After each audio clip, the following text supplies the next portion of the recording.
Budget अपेक्षांचं या कार्यक्रमात आपलं स्वागत आहे। या चर्चेमध्ये माझ्याबरोबर जे.एफ. पाटील हे सुद्धा जोडले गेलेले आहेत। कृषी क्षेत्राबाबत त्यांच्याबरोबर आपण चर्चा करणार आहोत। पाटील सर, या बजेटमध्ये एम.एस.पी. व्यवस्थेत बदल करण्याचा एक सुतोवाच अर्थमंत्र्यांनी केलेला आहे। एम.एस.पी. व्यवस्थेत बदल करण्याबाबत आपण बघतोय की एकीकडे शेतकरी आंदोलन सुरू आहे, दुसरीकडे हे जे सुतोवाच केलेलं आहे या सगळ्या एम.एस.पीच्या व्यवस्थेत बदल करणं म्हणजे नेमकं काय करायचंय सरकारला हे सरकारने स्पष्ट केलेलं नाही आहे। तर काय होणं अपेक्षित आहे? नाही, आपण म्हटलं तसं एम.एस.पी. मध्ये आम्ही काय बदल करणार आहे याचा कुठलाही अंदाज अर्थमंत्र्यांनी दिलेला नाही। माझं स्वतःचं मत असं आहे की फक्त शेतकऱ्यांचा संभ्रम करण्यासाठी आम्ही आत्तापर्यंत एम.एस.पी. दीडपट एम.एस.पी. दिली, प्रत्यक्षात काय घडलं, कितीच्या दीडपट दिली याचं काही एक्सप्लेनेशन नाही आहे। आणि आज फक्त शेतकऱ्यांच्या त्या चळवळीमधली ती प्रचंड मोठी महत्त्वाची मागणी आहे हे लक्षात घेऊन आम्ही देतोय, तुम्हाला एम.एस.पी. देतोय असं सांगितलंय, पण पुढच्या वर्षी एम.एस.पी. देणार आहे का नाही, ती कायमची व्यवस्था असेल किंवा नाही याबद्दल कुठलीही कमिटमेंट अर्थमंत्र्यांनी केलेली नाही।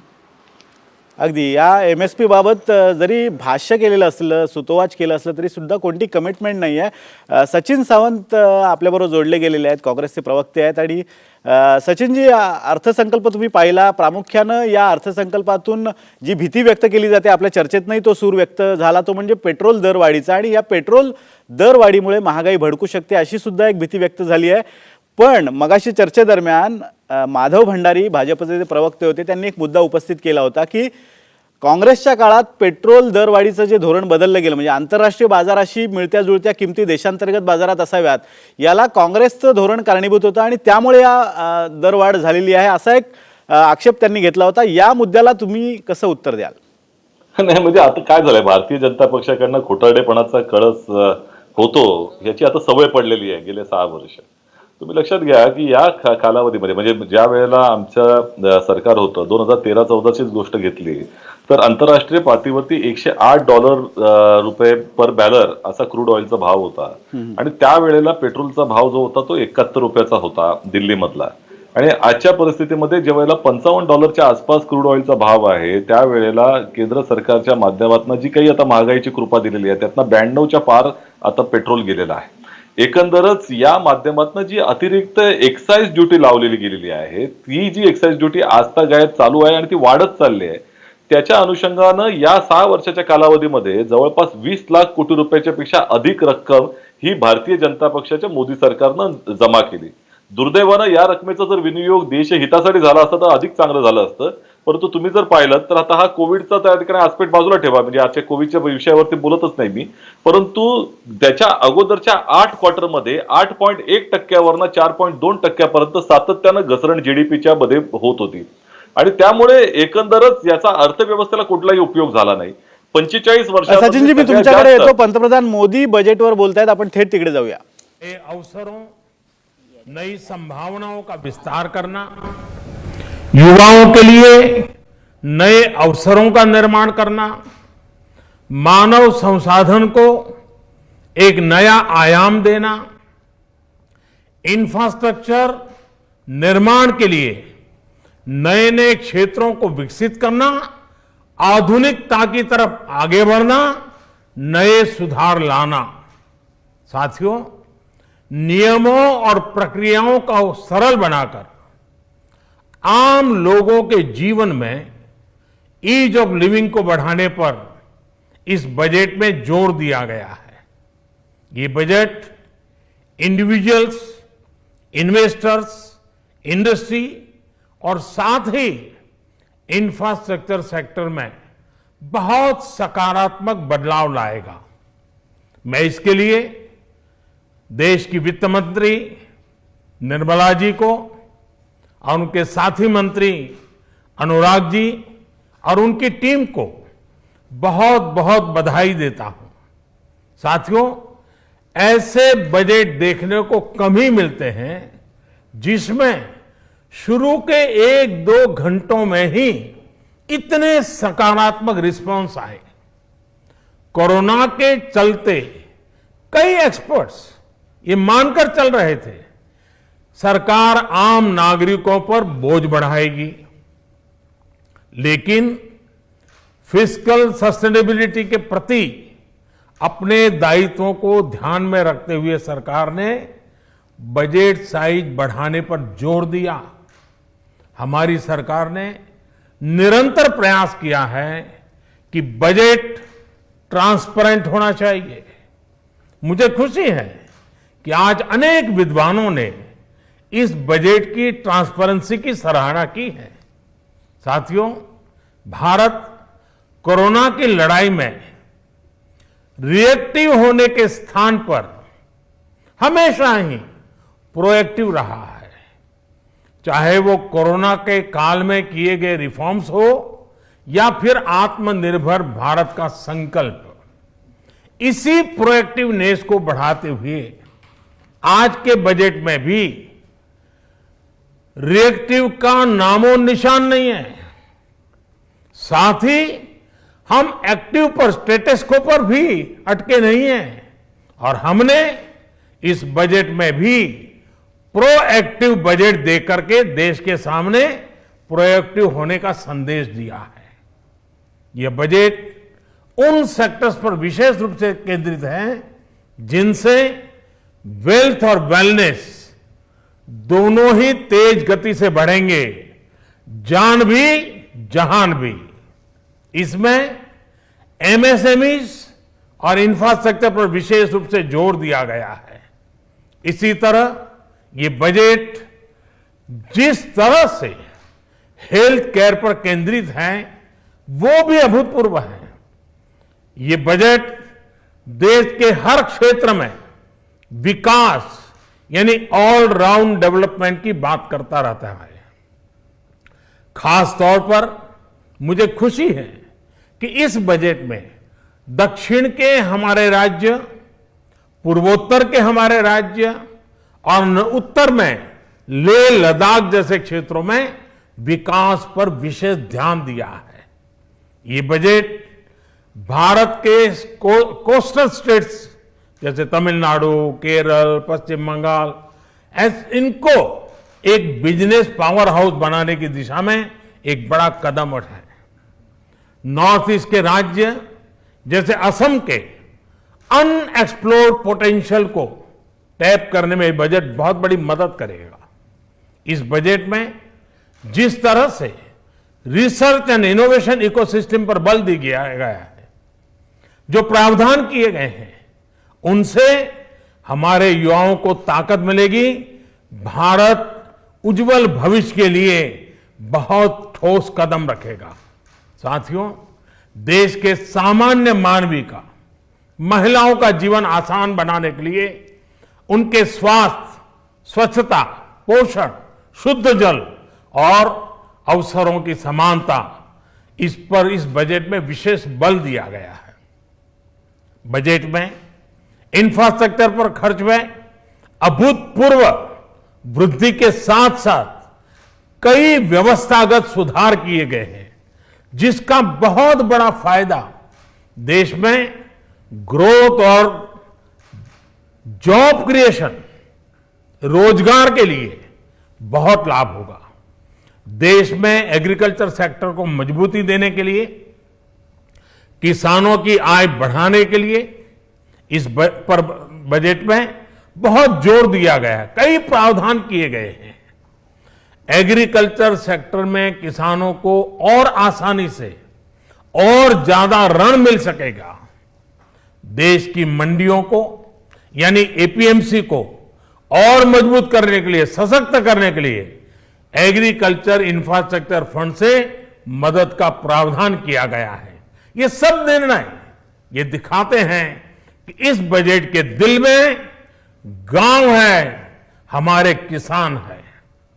एमएसएमई सेक्टर को गति देने के लिए, रोजगार के अवसर बढ़ाने के लिए इस बार एमएसएमई सेक्टर का बजट भी पिछले साल की तुलना में 2 गुना से ज्यादा कर दिया गया है। साथियों, ये बजट आत्मनिर्भरता के उस रास्ते को लेकर आगे बढ़ा है जिसमें देश के हर नागरिक की प्रगति शामिल है। ये बजट इस दशक की शुरुआत की एक मजबूत नींव रखने वाला बजट है। सभी देशवासियों को आत्मनिर्भर भारत कि इस महत्वपूर्ण बजट के लिए मैं बहुत बहुत शुभकामनाएं देता हूं। फिर से एक बार वित्त मंत्री जी और उनकी टीम को बहुत बहुत अभिनंदन करता हूं, धन्यवाद करता हूं। पंतप्रधान मोदींनी अर्थसंकल्पाविषयी भाष्य केलेलं आहे. अर्थसंकल्प पारदर्शक करण्यावर भर दिल्याचं मोदींनी या आपल्या भाषणामध्ये स्पष्ट केलेलं आहे. विकास आणि विश्वासाचं हे बजेट असल्याचं सुद्धा मोदी म्हणालेले आहेत. एकूणच या अर्थसंकल्पावर ज्या अर्थसंकल्पाकडून अपेक्षा होत्या त्या अपेक्षा पूर्ण करण्यात आमच्या सरकारने त्या अपेक्षा पूर्ण करण्याचा प्रयत्न केला. यावर सुद्धा पंतप्रधानांनी आपल्या भाषणामध्ये भर दिला. आपण ही दृश्य पाहतोय. बजेट पूर्वीची ही दृश्य आहेत. निर्मला सीतारामन यांनी काही वेळापूर्वीच आपल्या कारकिर्दीतलं तिसरं आणि मोदी सरकारच्या दुसऱ्या पर्वातलं दुसरं बजेट सादर केलेलं आहे. आणि या बजेटमधून सर्वसामान्यांच्या अपेक्षा अधिक होत्या, कारण कोरोनानंतरचं हे बजेट होतं आणि या बजेटकडून मोठ्या अपेक्षा सर्वसामान्यांनी व्यक्त केल्या होत्या. पुन्हा एकदा आपण चर्चेत सचिन सावंत यांच्याकडे जाऊया. सचिनजी, मगाशी तुम्हाला इंटरप्ट करावं लागलं, पंतप्रधान बोलत होते. तुम्ही पेट्रोल दरवाढी संदर्भातला मुद्दा मांडत होतात, बोला. नाही, म्हणजे म्हणूनच मी म्हणालो की या कालावधीमध्ये 6 वर्षामध्ये जवळपास 20 लाख कोटी रुपये हे अतिरिक्त एक्साईज लावून या सरकारनं घेतलेले आहेत. त्याचा विनियोग जर खऱ्या अर्थानं देशहितासाठी झाला असता तर अधिक चांगलं झालं असतं. परंतु करोनाच्या पूर्व कालामध्ये जर तुम्ही पाहिलं तर आपला सलग 8 क्वार्टरमध्ये जीडीपी जो आहे तो उतरंडीला लागला. म्हणजे जीडीपीचा वाढीचा दर 8.1% 4.2% आपण आलेला आहे, हे आपण पाहिलेलं आहे. ही वस्तुस्थिती ही करोनाच्या पूर्व कालामध्ये आहे. दुसरीकडे आजच्या परिस्थितीमध्ये जे करोनाच्या कालावधीमध्ये ज्या पद्धतीनं जीडीपीच्या संदर्भामध्ये कयास बाळगला जातो त्याच्यामध्ये Q1 मध्ये -23.3 आणि नंतर 7.7 आणि आतापर्यंत ऍव्हरेज असा अंदाज बांधला जातोय. सरकारतर्फे सांगितलं गेलंय की 7.60% उणे 7.60% अशा तऱ्हेचा विकास दर यावेळेला रजिस्टर करू. तोच इंटरनॅशनल मॉनिटरी फंडने 10% सांगितलेला आहे. पण अनेक जसे अरुण कुमारांसारखे अत्यंत मोठे अर्थतज्ञ जे आहेत त्यांच्या मतानुसार हा संपूर्ण वर्षभरामधला जो काही जीडीपीचा उतरंडीचा दर असेल तो उणे 29% पर्यंत जाईल. कारण Q1 आणि Q2 चा डेटा या सरकारनं दाखवलेला नाहीये. त्यामुळे तो डेटा इंटरनॅशनल मॉनिटर फंडला देखील अवेलेबल नाही आणि सरकारने समोर देखील आणलेला नाही. त्यामुळे तो गुलदस्त्यात आहे. आता त्याच्यामधला सगळ्यात मोठा भाग आहे तो इन्फॉर्मल सेक्टरचा भाग आहे. तुम्ही लक्षात घेतलं पाहिजे की या देशामधला मोठा रोजगार जो आहे तो इन्फॉर्मल सेक्टरमधनं जातो आणि त्याबद्दल याच अर्थसंकल्पामध्ये कुठेही उल्लेख नाही. अर्थव्यवस्थेचे 4 इंजिन असतात. त्याच्यामधलं हे पहिलं इंजिन असतं एक्सपोर्ट असतं, दुसरं असतं प्रायव्हेट कन्झम्पशन, तिसरं असतं प्रायव्हेट इन्व्हेस्टमेंट आणि चौथं असतं पब्लिक इन्फ्रास्ट्रक्चर, पब्लिक एक्सपेंडिचर. म्हणजे जी सरकारी गुंतवणूक आहे ती, ते चौथं इंजिन असतं. एक्सपोर्ट बद्दल यामध्ये या पूर्ण याच्यामध्ये कुठल्याही तऱ्हेचा उल्लेख नाहीये. आज डिमांड म्हणजे प्रायव्हेट कन्झम्पशन कसं वाढेल या संदर्भामध्ये कुठल्याही तऱ्हेचे तरतुदी यामध्ये नाहीयेत. लक्षात घेतलं पाहिजे की टॅक्सेस कमी करणं हा त्यातला मूलभूत भाग असतो, परंतु त्यामध्येही लक्ष घातलेलं नाही. खाजगी गुंतवणूक कशी वाढेल या संदर्भामध्ये दुसरा काही उपाय त्याच्या संदर्भामध्ये दिसत नाही. परंतु टॅक्स टेररिझम मात्र त्यांनी कमी करण्याचा प्रयत्न केलाय. आता राहता राहायला त्यांच्याकडे जो चौथं इंजिन, एकच इंजिन जे धडधडते या देशामधलं ते आहे पब्लिक एक्सपेंडिचरचं, जे आताच्या इन्फ्रास्ट्रक्चर प्रोजेक्टच्या माध्यमातून आपण ज्या पद्धतीनं सांगतोय की सरकार इन्फ्रास्ट्रक्चर मध्ये भरपूर खर्च करणार आहे. आता ह्याचा तुम्हाला ताळमेळ दाखवावा लागेल की देशामधल्या फिस्कल ही डेफिसिट आहे त्याच्याशी, म्हणजे वित्तीय तूट किती झाली. या वर्षी ती तूट दाखवत आहेत 9.5% आणि त्यातही रिवाइज बजेटमध्ये 80,000 कोटी अतिरिक्त आम्हाला लोन घ्यावं लागणार असं सरकार म्हणतंय. त्याबरोबर या कालावधीमध्ये या वर्षी जवळपास 12 लाख कोटी रुपयाचं कर्ज नव्यानं त्या ठिकाणी सरकार घेणार आहे. त्याच्या व्यतिरिक्त ही जी काही पैसा आहे तो कुठे येणार आहे तर तो डिसइन्व्हेस्टमेंट मधनं, जसं मगाशी उडगी साहेब सांगत होते 1,75,000 कोटी रुपयाचं टार्गेट डिसइन्व्हेस्टमेंट मधनं दिलेलं आहे. परंतु 1,75,000चं बघितलं तर गेल्या 4 वर्षामध्ये जे डिसइन्व्हेस्टमेंटचे प्लान आहेत तेच तुम्हाला दिसत आहेत ते कुठल्याही तऱ्हेचे यशस्वी झाले नाहीत. जसं उदगी साहेबांनी सांगितलं केवळ 11,000 कोटी रुपये मिळाले. याही वर्षी ते यशस्वी होतील असं नाही. म्हणजे त्यांचा जो भर राहणार आहे तो कर्ज घेण्यावर राहणार आहे. आता सरकार ज्या वेळेला एवढ्या मोठ्या प्रमाणामध्ये कर्ज घेतं त्यावेळेला इतर लोकांसाठी कर्ज राहणार आहे का नाही, त्याच्यासाठी स्कोप आहे का, MSME साठी असेल किंवा इतर उद्योगांसाठी. कारण सरकारच्या माध्यमातून एवढं लाखो करोड रुपये कर्ज घेतल्यानंतर बँका देणार कुठनं कर्ज. तर मग 20,000 कोटी रुपये केवळ पब्लिक सेक्टर बँकांच्या रिमॉनिटायझेशनसाठी तुम्ही जर जेव्हा ठेवता त्याचा अर्थ त्याच्याबद्दल कुठल्याही तऱ्हेचा विचार सरकारनं केलेला नाही. आणि त्यामुळे मग उदगी साहेबांनी जे सांगितलं ते पुढे समोर तुमच्या समोर येतंय की बँकांची परिस्थिती अत्यंत वाईट आहे. तुम्ही लक्षात घ्या, RBI नं आताच अहवाल दिलेला आहे आरबीआयचं त्या ठिकाणी अभिनंदन केलं पाहिजे. त्यांनी असं सांगितलंय की या कालावधीमध्ये जो डिसेंबर 2019-20 पर्यंत या देशामधला एनपीए हा 9% 16% जाणार आहे पब्लिक सेक्टर बँकांचा, आणि संपूर्णतः तो 14% जाणार आहे. आता हा एनपीए भरून कसा काढणार? आणि त्याच्यापुढे बँकांचे फ्रॉड वाढलेत. जवळपास या वर्षभरामध्ये 5 वर्षामध्ये 2,70,000 कोटी रुपयांचे फ्रॉड झालेत. 8.5 लाख कोटी रुपये राईट ऑफ केले गेलेले आहेत या उद्योजकांचे. ही वस्तुतः लक्षात घेतलं पाहिजे. मग सरकारकडे पैसाच नाहीये आणि मग सरकारचा पैसा आणण्याची पद्धती फक्त त्या ठिकाणी कर्ज उभारण्यामध्ये आहे. त्यामुळे यामध्ये खऱ्या अर्थानं पुढच्या कालावधीमध्ये 2022-23च्या कालावधीमध्ये पुन्हा उभारी ही घेईल राष्ट्र, असं चित्र त्याच्यात दिसत नाही. अर्थव्यवस्था केवळ पायावरती चाललेला आहे हा विषय. लोकांना भूलताफा द्यायच्या, वेगवेगळ्या योजना दाखवायच्या आणि चाललेला आहे. अर्थव्यवस्था पुन्हा उभारी घेईल अशी शक्यता दिसत नाही असं सचिन सावंत म्हणतात. याच मुद्द्यावरून मी भूषण गोडबोलेंकडे जातो, गुंतवणूक सल्लागार आहेत ते. गोडबोले सर, या सगळ्या चर्चेदरम्यान मगाशी विश्वास उडगी सरांनी सुद्धा हा मुद्दा मांडला होता आणि आता सचिन सावंत सुद्धा तोच मुद्दा म्हणतायत की बँकांची स्थिती अधिकाधिक बिकट होत जाणार आहे या एनपीमुळे. एक गुंतवणूक सल्लागार म्हणून मला तुमच्याकडून एक प्रश्न किंवा उत्तर अपेक्षित असं आहे की सर्वसामान्य व्यक्ती जेव्हा बँकांमध्ये आपल्या ठेवी ठेवतात, सरकारने असं सांगितलं की त्यांच्या ठेवी सुरक्षित करण्यासाठी आम्ही प्राधान्य देऊ, पण ही एकूण परिस्थिती पाहता, म्हणजे जी तज्ज्ञांनी मतं व्यक्त केली ती पाहता, सर्वसामान्यांची गुंतवणूक बँकांमध्ये कितपत सुरक्षित वाटते? मागच्या वेळा जेव्हा आपण पूर्वी बघितलं होतं की 1 लाखाचे जे विमा संरक्षण ते द्यायचे ते 5 लाखावरती नेलं, पण 5 लाखावरती नेलं हे सफिशियंट नाहीये. म्हणजे जसं मगाशी चर्चेमध्ये मुद्दा मांडला गेला की 5 लाखापर्यंतचीच म्हणजे तुमची ठेव सुरक्षित झाल्यासारखं झालं. आणि बॅड लोन साठी तुम्ही एक जर बँक बनवलेली असेल, दुसरी एक बँक बनवलेली असेल, तर त्या बॅड लोन साठी बनवलेल्या बँकेला सुद्धा वसुली तेवढी करता आली पाहिजे. आज अशी परिस्थिती आहे की बरेचसे जण कर्ज बुडवून गेलेत परदेशी पळून.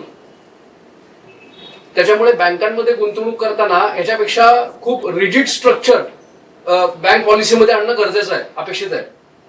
अगदी अगदी. याच मुद्द्यावरून दिलीप सातबाई सनदी लेखापाल आहेत, सीए आहेत, त्यांच्याकडे आपण जाऊयात. सर, तुम्ही ही चर्चा ऐकता. या चर्चेदरम्यान जो बँकांच्या ठेवींचा मुद्दा जो एक प्रामुख्याने चर्चेला गेला, मगाशी तुम्ही एक उल्लेख असा केला होता की वित्तीय तूट ही 6.5 पर्यंत सरकार म्हणते की पुढच्या आर्थिक वर्षात राहील, पण आता सचिन सावंत यांनी विकास दरासंदर्भातला एक मुद्दा मांडला की अनेक गोष्टी लपवल्या गेल्यात, त्यामुळे हा विकास दर चांगला राहील असा एक IMFने अंदाज वर्तवलेला आहे. त्यांनी जो आरोप केलेला आहे, त्यांनी ज्या आरोपाबद्दल त्याबद्दल तुमचं काय मत आहे की खरंच सरकारने अशा पद्धतीचं काही आकडे लपवलेत आणि त्यामुळे हा विकास दर चांगला येईल असं IMF म्हणते? नाही, तुम्ही म्हणता ते बरोबर आहे आणि सचिन सावंत सर म्हणतात ते पण बरोबर आहे. कारण आपण जे काही आता भाष्य करतोय ते वित्तमंत्र्यांनी केलेल्या भाषणाच्या आधारे आपण करतोय. प्रत्यक्षात त्याचे जे अनेक्शर्स पाहण्याचे आहे, त्याचा अभ्यास करण्याची जी काही गोष्ट आहे ती अजून काही पूर्णतः सखोलपणे आपण फायनल केलेली नाहीये. त्यामुळं त्यांचं जे काही म्हणणं आहे ते एका दृष्टीने अगदी बरोबर आहे की बा सगळे मुद्दे आलेत का नाही हे त्यांच्या निदर्शनाला आले नाहीत. पण याच्यात एक मला मुद्दा नक्की सांगावासा वाटेल, जे आंतरराष्ट्रीय नाणेनिधीचा मार्गदर्शक तत्व आहे ते असं म्हणतात, म्हणजे हा अनुभव जो आहे हा प्रगत राष्ट्रांच्या संदर्भात आंतरराष्ट्रीय नाणेनिधीने अनुभवलेला आहे आणि म्हणून तो मुद्दा विचारात घेणं आपण आवश्यक आहे.